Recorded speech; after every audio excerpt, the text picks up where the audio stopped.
stay right where you are, you know. All right, buddy. Okay, we're live. Don't go nowhere. We're live on the Swivel at the Sportsbar. We're gonna get started talking. Hey, we got my guy up here, Victor Charles, and we're gonna go through this list of 100,000 things that we're gonna talk about sports with. So whoever's in the audience, you know, join in. You know, one of the things is Charles that I'm gonna do with this show is there's like a training program in order to start getting a bigger audience and doing all that. And that's going to be one of my goals, you know, to get that done. You put yourself on mute, I think, so you can take us. Yeah, I did. I was on mute for a while. You could come in. You could go ahead and talk, man. Anyway, so that's what I'm going to do, man. So right now, I get views on this, but I don't get as many people in the audience. So I'm going to try to keep building this up. And one day, man, maybe next year when I get hit my stride, we can rock and roll. Anyway, so here's the disclaimer. When I use a lot of videos, and so in the videos, I have to have a disclaimer that it's fair use, you know, this way nobody give me a copyright claim. So I've been doing pretty good with that right now. Cool. Anyway, so welcome aboard, man. So we're going to talk a little bit of sports. Hey, you know the game is tonight, right? Yeah, I think Dallas. I'm putting for Dallas. I don't want to see a sweep. Man, shoot. You know what? Man, with Trey Ferg, man, what's going on, man? Hold on, man. What's going on, Trey? Trey Ferg, what's happening? What's up, brother? I got an echo in my system, man. I gotta figure this out. I'm sorry. Yeah, well, yeah. If you ain't talking, just just go on mute. Because I hear you when you talk, but that's all right. We'll do something about it. Hey, so USFL, I just want to hit this real quick. They're in the semifinals, and it's the Panthers against the Stallions. So the finals are next week, man. So it was a 10-game regular season, and semifinals was last weekend. I'm gonna just hit a little bit of the short clip of some of the highlights, and just so I can say I pay a little homage to the USFL. I mean, to the UFL. You know, of course, it's the USFL conference against the XFL conference, and next week is the championship, kind of like the NFC, AFC kind of thing. Hopefully, the league lasts more than 1 year. Yeah. There's Mariner on the slant. Stormy's going to catch right. What a start for the Panthers! 35 yards to the house. Martinez, the top rusher in the league, stands, throws up the seam. Touchdown. Hey, man, the ball ain't nothing like a bomb, man. Ain't nothing like seeing the bomb. Are these guys like ex-NFL players or something? Some of them are. Okay. And some of them are college players that just couldn't make it to the big league. Oh, I hope he picks up because, you know, the NFL season, when it's over, we have something else to watch. The empty set. Corral looks, throws, I'm saying, is that better? Yeah, you sound all right. Much better. Okay. I mean, I like to see it. I think. Go ahead. Nah, man, this is my sport, man. Nice little flare out to the outside, dive for the touchdown. Yeah. Shoot it. I think all y'all need to sign. I think y'all need to sign up all your sons and grandsons to play football early. They won't be out here whining about working and women. That's true. Touchdown, wide open. Marquez Stevenson. He's looking. Right to him. Oh man, look at that! Wide open. Nice little slant. Touchdown, San Antonio. I mean, why not take shit. I think it should be more guys that should sign up for it. Why not go play a game that you can make $150,000, $100,000 for 15 years, save you a little money? Because everybody, how much think this save you the money, buy your little house. You ain't got to, you know what I'm saying? That's an easy opportunity. I swear. Look at this. Something maybe happening. Oh, scooped it, touchdown. I did one like that for 32 yards my junior year in high school. Oh, did you? Yeah. Yeah, man. I tell you what, man. I tell you, it looks kind of, I mean, these are highlights, but I think there's a little bit more buzz with the UFL than any of the other leagues this year. I mean, even if you look at the stands, maybe it's not full, but there's a fair amount of people there. You know, so I think we might see another year. They might have 2 years under their belt. You know, who knows? I think you know what would be a good strategy for events that don't have a sold out crowd. What's that? Just by halftime, whoever's in the stadium, everybody can come down to the lower level. Right. That'll be nice. They've done that. They've done that before. Every game they should do that. Every game, it don't matter. You find a seat down there, sit down. If not, you just sit at the next level. I mean, until you fill in the bottom. Yeah, row. that's the bottom thing forward. I agree with that. That's not a bad strategy. So okay, so off NFL talk. Well, we had this last week, so I guess he's making so much money he can have 2 weeks in a row. I didn't put much for the NFL today because I just said there's so much going on. This one is going to be more of a USFL basketball centric, not USFL, basketball and Caitlin Clark BA, Caitlin Clark BA. You know, kind of centric thing. And an NBA talk. Farewell to Jerry West. Yeah. 86 years old, won 1 championship, but never won an MVP. Did y'all know that? Yeah. He never won an MVP. He was a finals MVP. Yes. But yeah, for the finals that he won, right? The championship that he won. Mm-hmm. And he's the logo. There's the logo right next to him. Yep. You know, so hey, listen, man, he was well respected in basketball terms, and obviously he probably was a great man because I have never heard anything bad about Jerry West. Yeah, that's true. You know, unless you heard something, Trey Ferg. You ever heard anything about him? No. Jerry West is king basketball, man. He go forever hold that title. Yeah. He was clean cut and everything, man. Look at him there, all clean cut with the tight ass shorts going all the way up there, man. Back in the day. Yeah. Any news on how he died? Was he like cancer? No, but he 86. 89, 86, yeah. Old age, man. Whatever it is old age. It's old age, man. He had a nice life, you know. I didn't know he was that sick. You know, if he was sick, I don't know if it was sudden or not. I didn't really check that out. Okay, Dan Hurley turns down $70 million. Yeah. So good. Talk to me, Trey Ferg. Why would he? Would you stay in college and do a three-peat? Yeah, I wouldn't want to owe last year LeBron uncertainty about Davis team. I agree with that. I wouldn't want that team. Not at the height that he's at. The Lakers are not the right job. His job is a San Antonio, one of those teams that's gonna need a coach to come in and change, like a Charlotte Hornets or something. Oh somebody like God. That. Don't they need somebody? Cleveland. Cleveland was good though, right? Cleveland would be good for him. He needs somebody to get up on them young boys. They need that. Yeah, no, I'm with you. But you're right, though. LA is not a good job. It's not. Matter of fact, I think coaching LeBron is not a good job now. I was thinking the same thing. Yeah, the guy's uncoachable. No, LeBron has always been coachable, fellas. LeBron got a bad rap because he decided to say, fuck Cleveland, y'all ain't signing out my contracting with Miami. LeBron has always been coachable because LeBron can run a team. LeBron is too old right now. LeBron is too old. Yeah, he can't do it 48 minutes. Let's pick that angle, though, Trey Ferg, that he's too old. So couldn't that play into a little bit uncoachable too? Because he still thinks he's young in his head. But see, LeBron is LeBron. He's going to play his way out the league. They're not going to just not have him on the team. LeBron, think about it. LeBron can go anywhere he wants to now, and average 25. Now I think LeBron. I agree.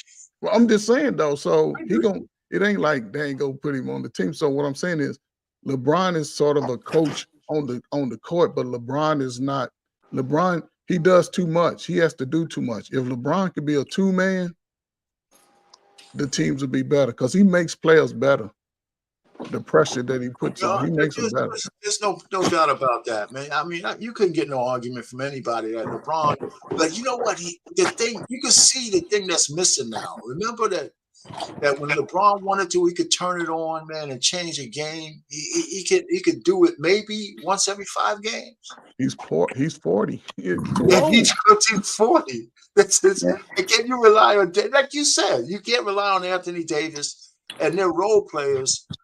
Even though I like D'Angelo Russell, he's not there all the time. Yeah. He be in them LA streets. What you talking about? Yeah. He's in them streets. Maybe.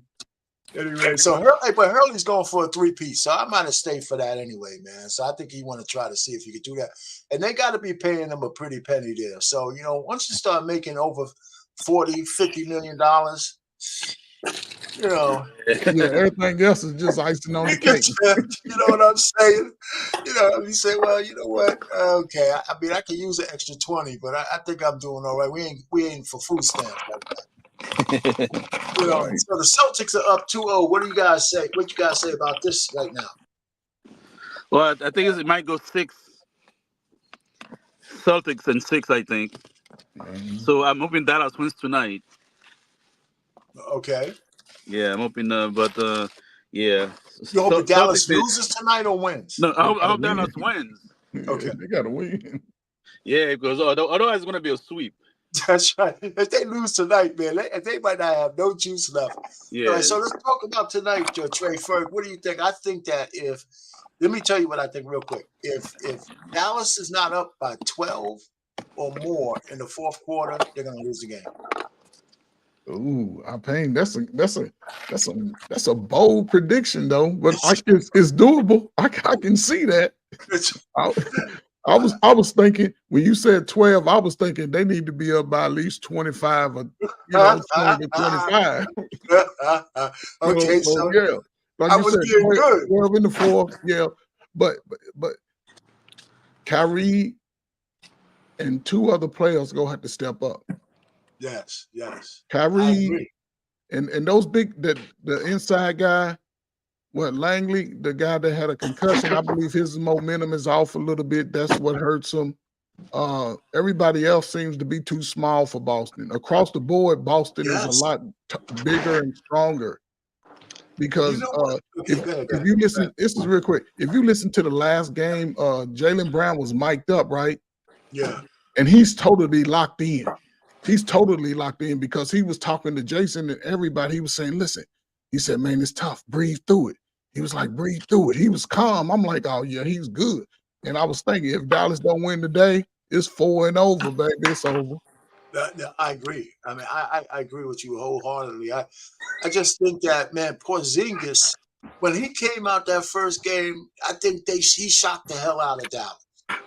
Yep, exactly. I mean, he was. I said, man, you ain't never played like that on the Knicks. Yeah, he was blocking shots too, right? Blocking But shots. guess what? Listen, didn't he just leave Dallas last year? Yeah. You know what I'm saying? But Porzingis has always been in the top in the league in shot blocking. Right. Now he can get you 15, 20 points easy every night. That's his average, 15, 20. That's it. He ain't giving you more. And now he's on Boston team who's a little bit more structured. Porzingis, if you watch it, but he's hurt though. So let's see how he move around. You know, there's 2 games under his belt. He looked good. Now let's see how he plays in Dallas. And that's why I think Kyrie, as much as he's a great player, I think the pressure of going back to Boston got to him a little bit. Oh, yeah. I think he'll play much better tonight. I think he's going to play much better tonight. Okay. And you can't say enough about Luka, man. That boy is unbelievable. I don't know how he does it because it's not like he's blazing fast or anything. It's the skill, our pain. I mean, I'm looking at him. It's like they can't guard him that fadeaway shot. And if you let him shoot a 3 from the top of the key, it's like he's got to be shooting 60%. Our pain is 6'7", 6'8". Yeah, but they say he plays bigger than that. But he don't block it though. 7 You feet can't put the and center older. on him. You can't put. I mean, yeah, man. If you ain't sneaking up on them, you ain't getting them. Yeah. All right. So this is just a little bit of thing about Joe Mazzulla, right? I don't know about you guys, but every time we get a guy, he got a little bit of black in him, and just like Jason Kidd got an ounce of black in him. And there's a reporter always asking these guys, how do you feel about how does it feel to be a black head coach? You know what I'm saying? I mean, so here's how my man. It's racist. Basically, it's race. It's just racism there, right there. We know that when it comes to the woke mainstream sports media, they take any and every opportunity to try to make it about race. Whether it's about the players, whether it's about the coaches, whether it's about the general manager, whether it's about some random thing that happened in the world, they always want to race bait. And luckily enough, during this NBA Finals, head coach Joe Mazzulla of the Boston Celtics shut down reporters when they tried to do that very thing to him. Now, he's done this in the past when he's been asked the questions about race and how it feels to be a black man head coach of the NBA when it's traditionally been so hard. All of that stupid shit here time and time again. But I love the fact that this is the headline for this NBA Finals. Boston Celtics head coach Joe Mazzulla emphatically shuts down race-baiting question. And we've got the clip right here. And the fact that this is asked at all, especially when it's Jason Kidd who's on the other side, who Jason Kidd is, Jason Kidd's like half black, even though he might not look like it. They decided to ask this question. And John, I know you're going to love this answer. Hey, Joe, thanks for going Yahoo Sports. For the first time since 1975, this is the NBA Finals where you have two black head coaches. Given the plight sometimes of black head coaches in the NBA, do you think this is a significant moment? Do you take pride in this? How do you view this, or do you not see it at all? I wonder how many of those are been Christian coaches.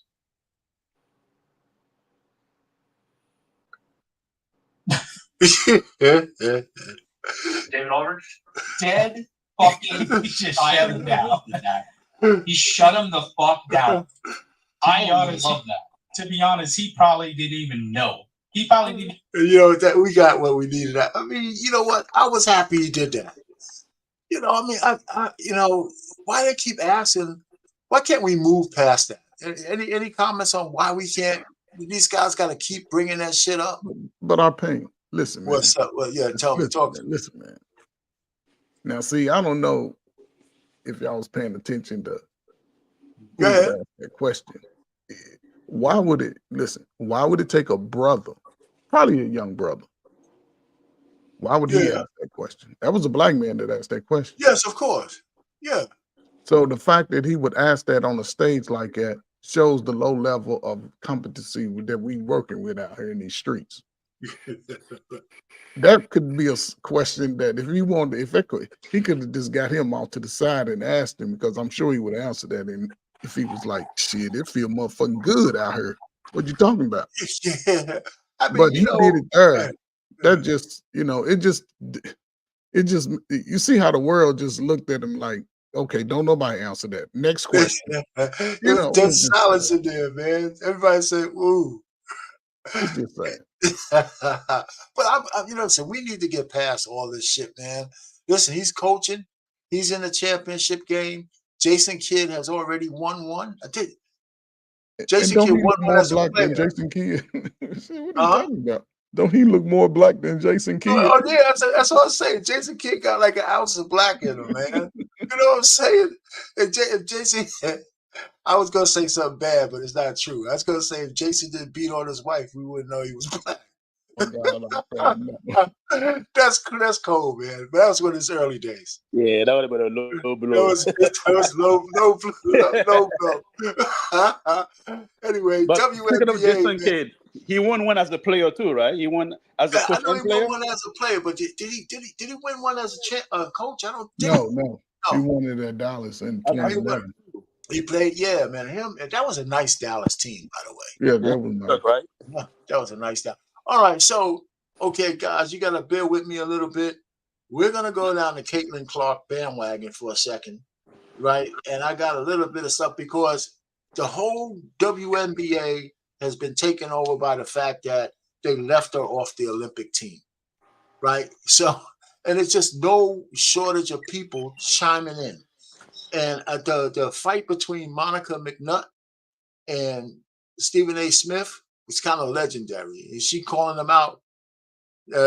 Years ago, Stephen A., you could have been doing more for the WNBA on your show. Oh, boy, man. And Stephen A. did everything he could to not be Stephen A. Anyway, so this guy. I'm starting to wonder if self-destruction is the primary goal here. I'm starting to wonder if ESPN is intentionally trying to destroy the league that they pretended to help build. The thing is, we already know how this movie ends. We've already seen this story before. 4 years ago, the NBA, they decided to jump aboard the Bruce caboose. Adam Silver made the conscious decision to allow LeBron James to lead the NBA down the path to embracing mythical racism. If you were a supporter of Donald Trump at the time, if you supported the Trumper, the NBA basically told you that we don't want your business. As a result, almost 50% of the NBA audience said, fine, we'll just watch something else. Vast majority of those people never returned. Here we are, 4 years later, and the NBA is still struggling. We are in the middle of the NBA Finals, and no one is talking about the NBA. Right now, dump divers in the WNBA, along with their pretend friends in the mainstream media, they are leading this polished herd of a league towards the path of no return. They are trying to turn the WNBA into a narrative of us versus them. If that narrative continues, I think it will have disastrous impact on the WNBA. But if you haven't already, make sure to like and subscribe. You can follow me on Twitter at KC. All right, he said enough. Okay, gentlemen. Listen, just on the outskirts of what he says, do you think that, and we'll get to some more in it, can you kind of see what's going on? That it's hard for the women of the WNBA to even though you want to break in the rookie, right, Caitlin Clark, but you can see and feel the absolute jealousy of this woman. I don't know if anybody else can see it. I mean, they're coming up with all kinds of excuses. Is it just me, or do you guys see any of it? I don't think there's any jealousy there. I mean, you know, she's new in the league, so I think she has to earn to be part of the Olympic team. You know, okay, the Olympic team is one. Okay, all right. How did Kristen Linkner get on the Olympic team? Well, that was an anomaly, I would say. That was how did Isaiah Thomas get kept off of the Olympic team? Yeah, that wasn't fair. All I'm saying, so it's not about fairness. Yeah, it's not. So it was politics that kept her off. You think that her being on that team, they won 7 or 8 straight gold medals already? Do you think that if she was on the team, that they would lose the 9th, whether she played or not? All right, so okay, but I think go ahead. You were concerned that she was going to overshadow the rest of the teammates, because you know she's getting all the publicity. You know what I'm saying? It's possible. You're right. Hey, brother, I'm with you. Right. But I'm gonna let you go, Trey, first. But I'm saying so Charles, stay on that theme. Mm-hmm. Is her being the person that everybody wants to see? Since when that kind of marketing is something that you won't want? If you got 2 million or 1 billion eyes on your sport, on your girls from around the world, and then those people, residuals, will come back to the WNBA just because she's on the team. I'm paying. Yes, sir. Both of y'all right, man. That's what I'm saying. Both of y'all right. Yeah, go ahead. Listen, both of y'all right. Listen, he said it. Listen, man, she's a phenomenon. She's the new Steph Curry of the WNBA. She can shoot a jump shot from 25 feet with consistency. The world would have loved to have seen that shit. And guess what? All them little funny looking little Asian Aram, all them little girls would have been hooping. And they would have they would have brought revenue to the WNBA that they're looking for. See now, because think about it, in the off season, women traveled over to those other countries. Yep. And they still playing ball, wearing and tearing on their body. Now me, I would leverage it and go over and just do clinics. Okay, I'm doing clinics. I ain't playing no ball. You see me play in the league, and you see me on the Olympic team. But you know, I think she should have been on her just for the newness of the WNBA. She can ball, and they got to give her credit, because next year Indiana gonna be tough. I think so. But and get back to you being right, Charles, is the fact that if we were talking about just on merit, and we weren't talking about, to actually try to grow the sport, the game, the women, all that kind of stuff, they blew a marketing opportunity, not necessarily I think with so her. too. So it was a marketing opportunity that they blew big time. You're I not think going to so do too. that. No, I agree. You're right. They blew that one. All right, so I don't know if well, first of all, this one is really good, but it's a little longer. And so we kind of moving in a nice space. I don't have a lot. Stephen A goes in on this. Well, you know what? Here's a couple of ladies, and Stephen A really goes in on them. But all right, welcome back into First Take. We're going to pick up our conversation. Let me just women's basketball team. It's a long story short, and I'm sorry that I went long, and I was very, very passionate. I believe that the U.S. women's basketball team missed the golden opportunity to bring their most marketable player and have her on the biggest stage for the world to see. That is my only point. I'm sorry that I was passionate, and I brought a lot of other topics into this to make my point. I believe the biggest woman star basketball player in the world, as far as eyes, as far as dollars, would have been a big help to women's basketball. That's it. Y'all take it over from here. Now the African sister gonna go. The context, the lens through which you're trying to see is the same, Shannon. Oh. I don't get things confused here. I would have loved to see Caitlin Clark on the squad because I'm a fan of women's basketball, and I know what she does when she shows up, when the lights are on, and the eyes of the world are there. But are we okay with seeing her on the bench? Are we okay with the constant narrative and the question and the expectations of what do we have to see her do on the court for us to feel satisfied for watching these games? I think a lot of people are not thinking about the idea that are we setting Caitlin Clark up for success? Because what you want to see probably will not happen. She is on a roster full of players that she has not played with up against. All right, so I just stopped it a little bit there. I shouldn't have stopped it, but I'll stop it. But you hear her point, right? She's saying that. What do you think about her point about the fact that she wouldn't get that much playing time and people are going to be mad at her? I think she's not the damn coach. She ain't even on the Olympic team. She's just vouching for the other women who've been in the league Sister longer. code like a mother, man. And she's everything she's speaking is against sportsmanship, the growth of the sport. Everything she's speaking. That's why I don't listen to women when it comes to sports. I don't care if it's basketball, football. Shit. I don't listen to that.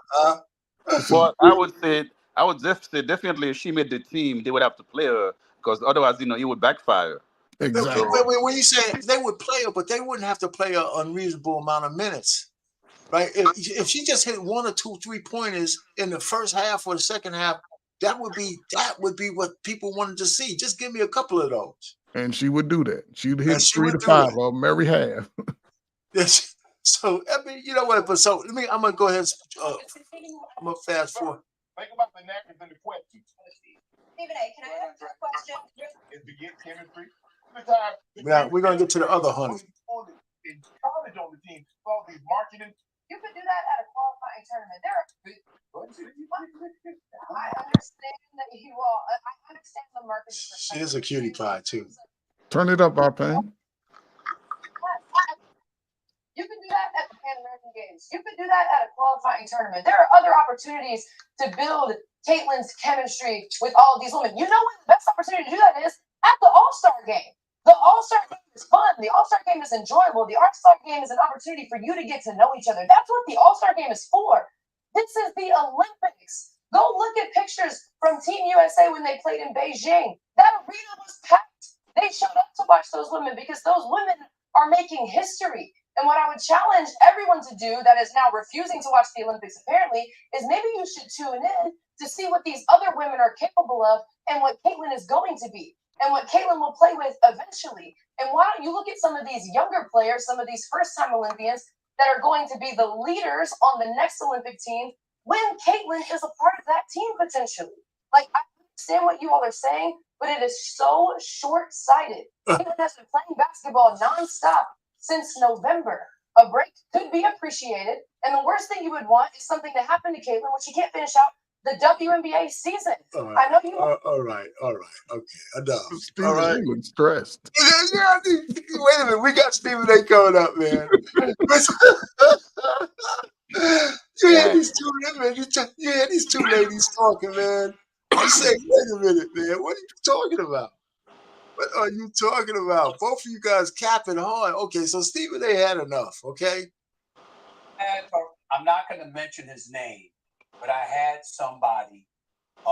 Let me go back a little bit, man. I'm sorry, gentlemen. I want to make sure we get all this. Going to be the lead. I want to make sure we get all the Stephen A. Go ahead, Stephen A. Yeah, go ahead. Turn it up, our pain. I'm not going to mention his name. Can you hear? You can't hear? I can't hear. I got it. It's on the low. Well-renowned in I can't get it too much higher. I can't get higher than that. Use the word tragic.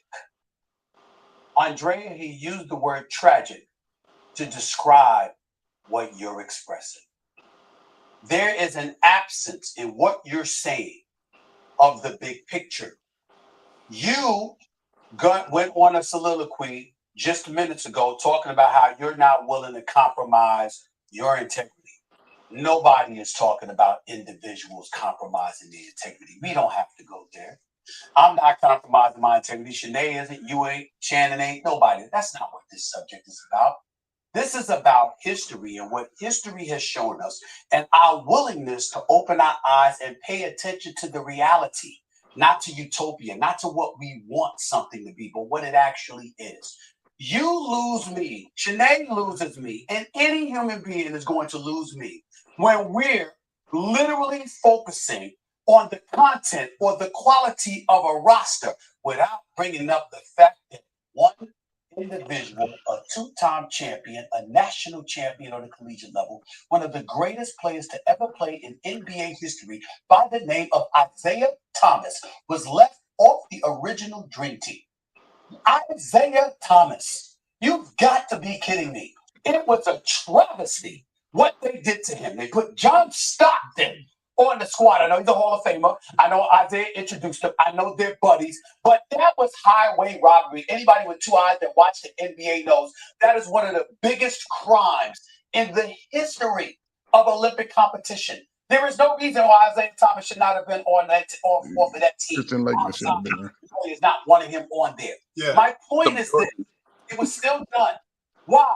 Because as Shannon highlighted, the ultimate appeasement was aimed in the direction of another brother by the name of Michael Jordan. Yep. That's how it goes. That's and right. we said it last week. And I personally got accused of not promoting the WNBA more by our lovely colleague, Monica McNutt. No problems with her whatsoever. Love her to death. But she accused me of that, right? No problem. Then we go on to acknowledge there are many others who didn't do enough of a job of promoting the WNBA. You know why we didn't do a better job of promoting the WNBA? Because the numbers, the eyeballs, the interest, the sizzle, the headlines were not there. No one cared. The public didn't care. And so now you have somebody that has the word caring, and you say to her, well, you know what? We want to make purely basketball. It's the right thing to do. What you got so worried about? Being 250,000. You're still complaining about the absence of eyeballs. You're still complaining about the lack of headlines and notoriety and color and cachet. You're complaining about all of these things. And the one person who has proven they can alleviate that concern, that can ultimately serve to benefit the better whole, now we want to sit up there and get all altruistic and stuff and talking about, hey, it's about the secret that they got to get in a lot of competition. You're going to win by 30 without them, just like you win by 30 with them. It don't make a difference. You make the call because of the betterment of the whole in the end. That is not compromising your integrity. That is business. And y'all are going to All right, Stephen A, man. Okay, what say you guys, man? I see his point, but okay, but what?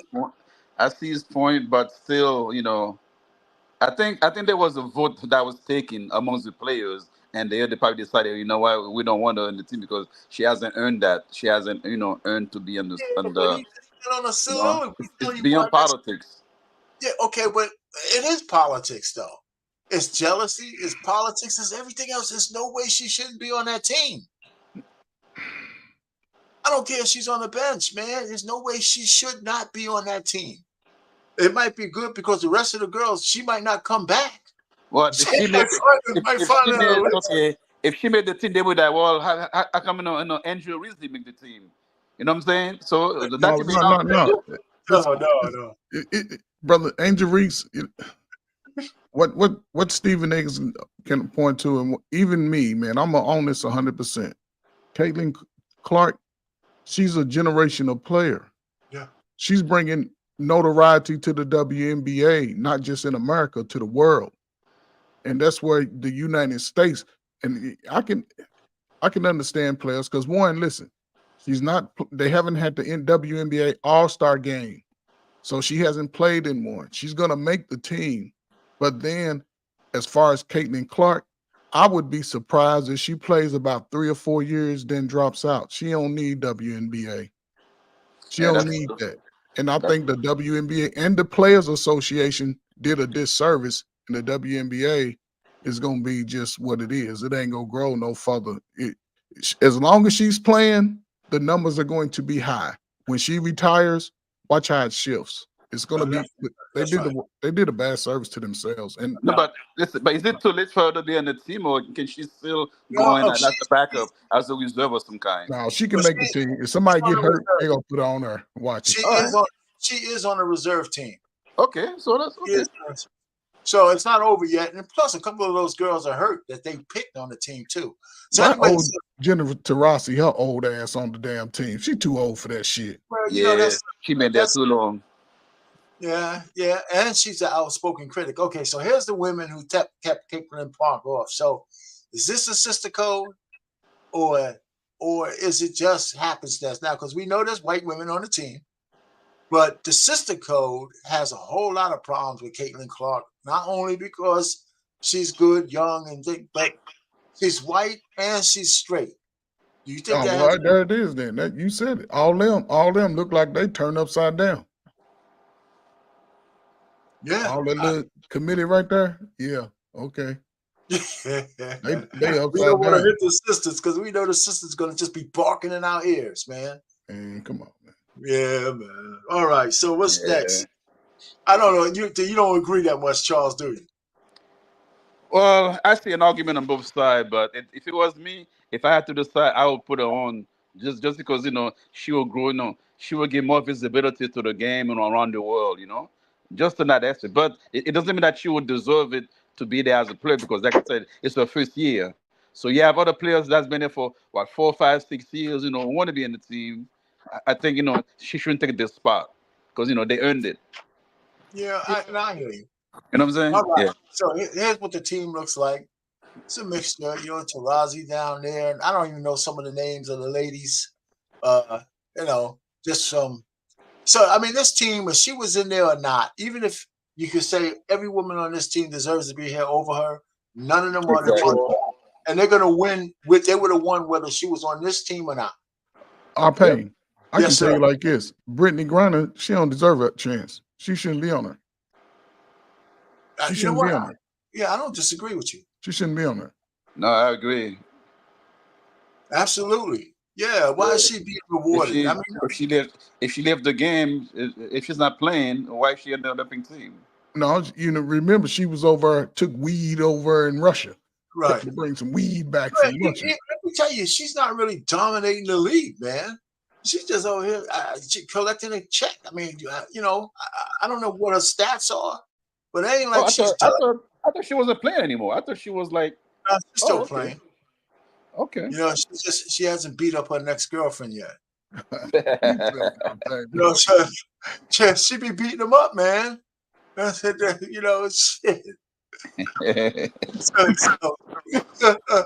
The final word, man, goes to Stephen A. Smith. I got to give him one more, and I forgot where I was at. he talks about some numbers that Caitlin Clark has brought to the league, and he also hits upon some of the stuff that Reese has done too. But let's get to choices, but every he knew he would not visual. Let me get off. It was rigged. Let me get off the topic. Let me get on it. Unanimous. The suckers are. First, also. Let me get past that. It was vicious. If I can get it, I can't find it. $1 million is $1 million. And $1 million. I can't find it. I can't find it, gentlemen. I can't find it. But it's a fact that can't be ignored. Just professional basketball. That's because the WNBA announced yesterday that the first month of the season drew its highest attendance since the league's second season in 1998. In addition to that, the WNBA is now seeing the best television ratings in its history. The surge in popularity for the league can be directly tied to the new rookie class led by Indiana's Caitlin Clark, Chicago's Angel Reese, and Los Angeles' Cameron Brink. All three ladies drew big crowds playing in college and are consistently trending on social media. On top of all of that, get this one, y'all.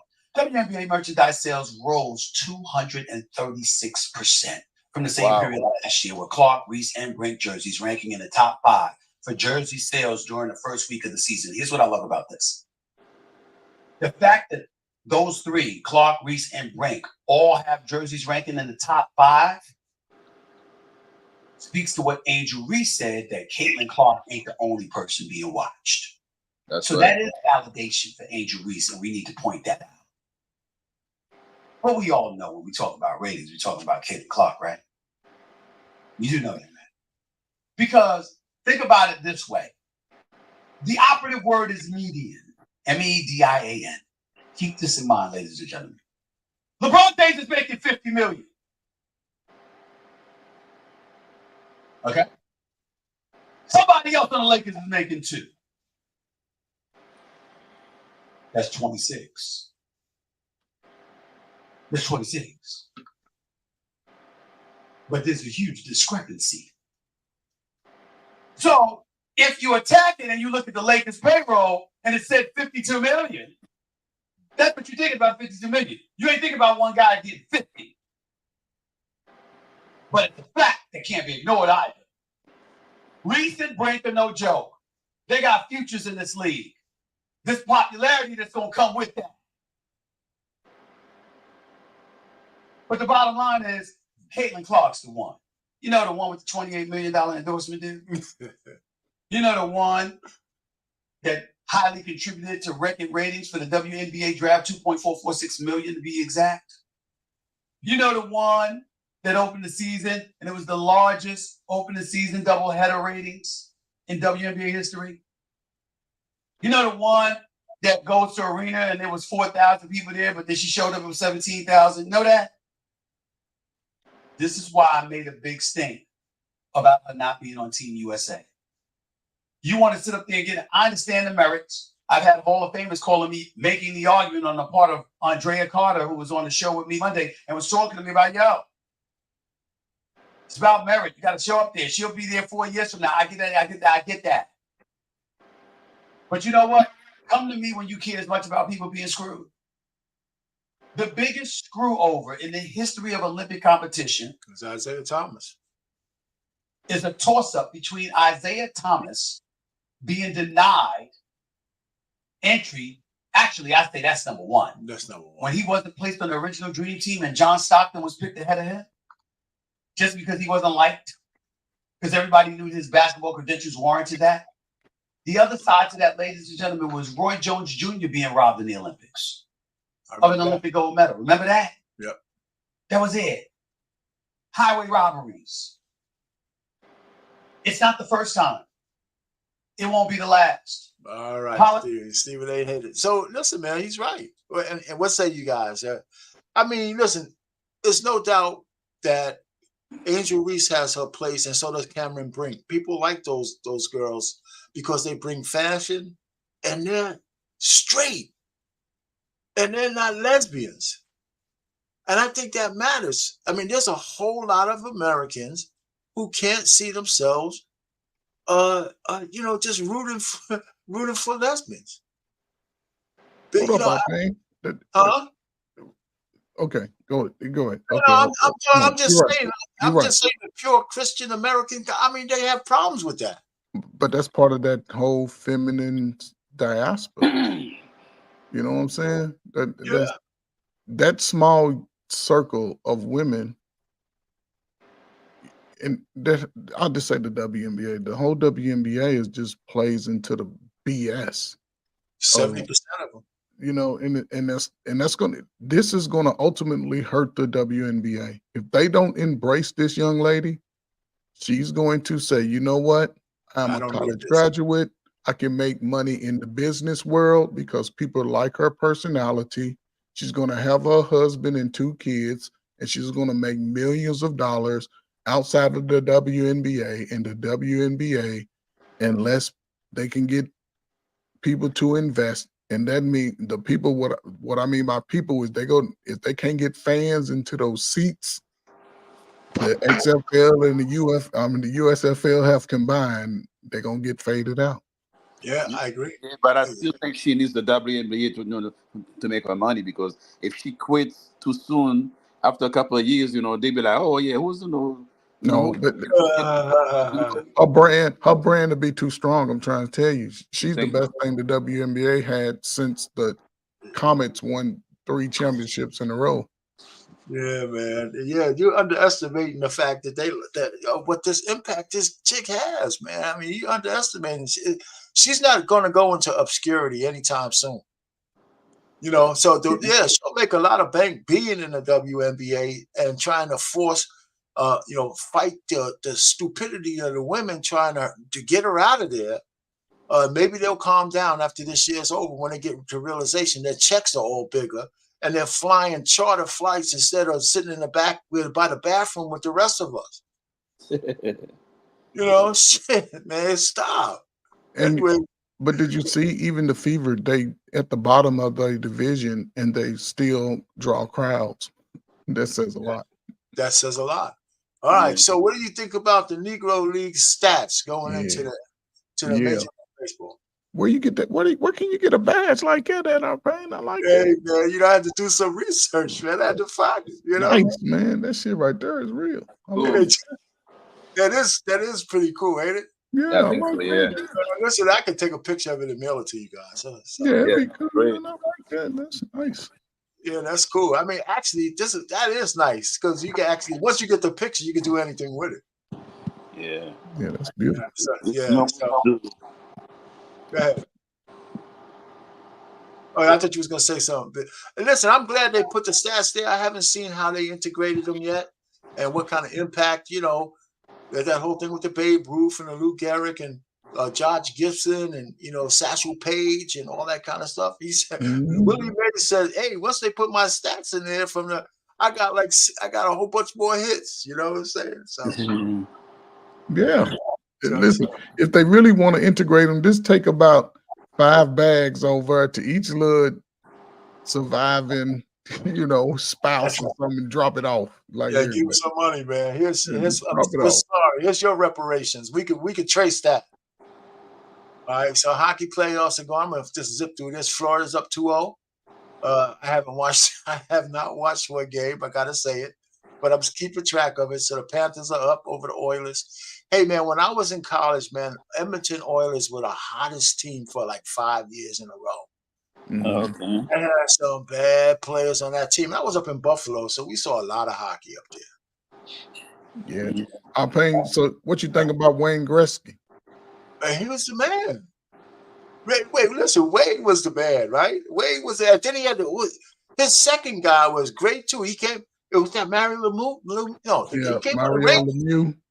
Yeah, I heard it was. Yeah, that was back in the 70s, right? Yeah, then he came on the Rangers, and he got the Rangers a championship after 50 years.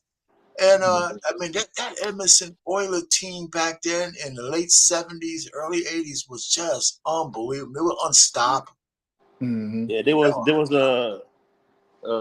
another guy that was pretty good back then. I think it's Mike Bossy. Yeah, he was a Ranger. Yeah, Mike Bossy. Yeah, he was. Yeah, Bossy. Yeah, he was supposed to be he was pretty good too. I tell you what, the Devils had a great run too. in the 90s or early 2000s, the Devils were pretty good as well, right here in New Jersey. Oh yeah. Okay. Yeah, they down there in obscurity. I don't know what I mean. Of course, things change, but they had a decent squad. All right, so we don't have to play this one. Well, it's a short one. This is one about the Spanish guys get 8 months for racism. Okay, some breaking news to bring you. 3 men have been arrested in Valencia for racist conduct in a match between Valencia and Real Madrid. This is what police have said on Twitter. The arrests come a day after Football Federation chief Luis Rubiales said that Spanish soccer has a racism problem, and it follows a race crime complaint lodged by Real Madrid. This is just coming through to us now. And earlier we told you that Spanish police had arrested 4 people suspected of hanging an effigy of Vinicius Jr. from a bridge in Madrid in January. Well, coming to us now is that 3 men have been arrested in Valencia for racist conduct in that match between Valencia and Real Madrid. And this is after we've heard about this racism problem in Spanish soccer, according to the Football Federation chief, Luis Rubiales. I tell you, man, you know what? It's just tough. It's tough being black everywhere. You know what I'm saying? It's just tough being black. You know, if you're black, man, you got to be tough. Yeah. It's just no doubt about it, man. Right. You know, so what do y'all say? I mean, you know, I grabbed this up and say, you know what? Because this is the very first time that one of these teams over in Europe says this. You know, we got to start prosecuting people for how they're treating our players. Yeah. You know, because there's a lot of black players in soccer that we don't know about, right? And they get shit everywhere they go in Europe. Yep. Everywhere. Enough is enough. Yeah, enough is enough. I mean, I think I've always been into soccer. I played soccer when I was a kid. Played fullback and was a little wing man when I was about 2 years of soccer when I was 9 and 10. And you know, it's always been black boys and stuff in soccer. They just quiet. Most of them are quiet. You know what I'm saying? A little different type. You know, smart as a whip though. Most dudes that play soccer, they smart as hell. Sign all your little dumbass kids up for soccer and football. There you go, right? Hey man, Charles, his son over here plays basketball, man. He do AAU. Oh yeah, that's cool. Shit, do something. As a boy, you need that. All right. So we're coming down to the end thing here. French Open semifinals. I mean the finals are over. It's over on the 8th. This number one, her name is Iga Swiatek. She won her 3rd straight French Open. She's a mini Nadal. She ain't quite there yet. She got to get over 5 to be a Nadal-like. But 3 French Opens in a row, and we barely know her name. I mean, yeah. How old is she again? She's young. She's in her early 20s or something like that. Oh, so she got another decade to go, maybe another 10 years. If she's still healthy. So what? She has another 10 years, maybe, if she stays healthy. If she's, these days, yeah. She got about another 6, 5.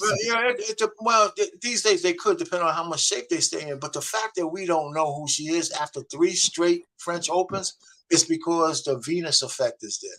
Yeah. Venus, and when nobody's watching. Nobody's watching the way they used to when those sisters were there. Yeah, that's true. It ain't her fault that we can be the best fault. and the greatest and all that shit. It ain't her fault. You know, and listen, if Coco Gauff breaks through and she keeps getting close, but she's got to break through. She got a couple of slams, but she got to break through a little bit. When she lost to, actually, she just lost to this girl in the semifinals. Yep, I heard. Hey, I'm going to step away, man. I appreciate you, man. Hey, man, thanks a lot, man. I know you got to get ready for the other one, so. Hey, man. Take care, break. All right, man. Nice talking to you, Charles. All right, I'll play, bro. Later. I'll see you later. Bye. Yeah, so Charles said, yeah, we done, man. So this is just this. You know, the boxing schedule I have up there. Okay. Deontay Wilder, man, he's done. I mean, he's done. Now his woman is taking him to the cleaners. Yeah, his big paydays are over. That's right. And she got a restraining order. He got kicked out of his house. You kidding me? No. Can you imagine you get knocked out? You go home to a restraining order, so you can't even go home to the house that you bought. Well, I'm thinking that he must have been abusive towards her, because otherwise she wouldn't do that. Goddamn. That's not true. You don't think That's so? no. She took him to the clean. He married some fucking dot, and she taking him to the cleaners. You know what? Kevin Garnett's wife did the same. As soon as his last contract was over, she divorced him too, and they're going through a big custody battle because he got a kid 6 and another one 10. And once his final contract was done, she comes in and surprises him with, "I want a divorce." She had it all planned, huh? Yeah, man. They're waiting for it. When the money runs out, here's what the plan is, right? If you make a lot of money, right? First of all, you got certain kind of spending habits, right? Same thing happened to Allen Iverson. You have a certain amount of money, you spend a lot of money. So when the money coming in, the lady's not as worried. But as soon as your last contract is over, she knows what your spending habits are. She knows you're gonna fucking put them in the poorhouse. So the only way she could, some women have to save whatever they have, the life that they're looking for, is by leaving you. So you have to give her some assets under her name. Oh, I see. See what I'm saying? So they plan it out. Now, I'm waiting for. I tell you what, I have this. I don't want to wish this on anybody, but maybe I shouldn't say it.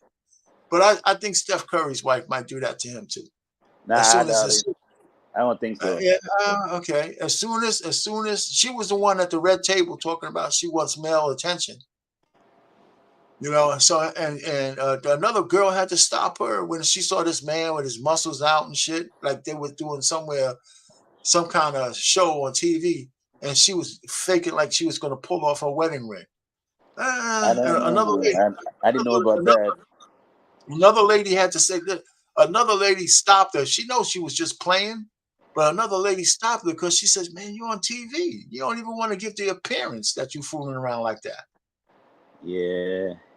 So I mean, I just think that as soon as that last contract's over, I'm thinking, maybe I shouldn't. Maybe it's bad to say it, but I can't take it back now.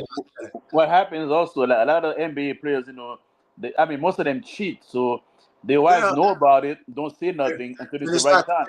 Then it's not cheating. Huh? I think it's like, then it's not. If your wife knows about it, it's not cheating. Of course, it's cheating because if you're somebody else, if your wife, no, you just changing the goalposts. I said if she knows about it, it's not cheating. It's called an open marriage. No. I'm saying a lot of guys cheat. As if their wife don't know, but their wife they can they know by having somebody follow them, whatever. But the guys have no idea that the wives know about it. But the wives waiting to the right moment. Charles, listen, that's not why they leave them, man. Every woman who marries an NBA player knows he's going to be fooling around. And you think, just think about it. These women were giving sex to men for chicken dinners and shit, and now I'm giving you a life that nobody else can. All the women in the world want to give me some.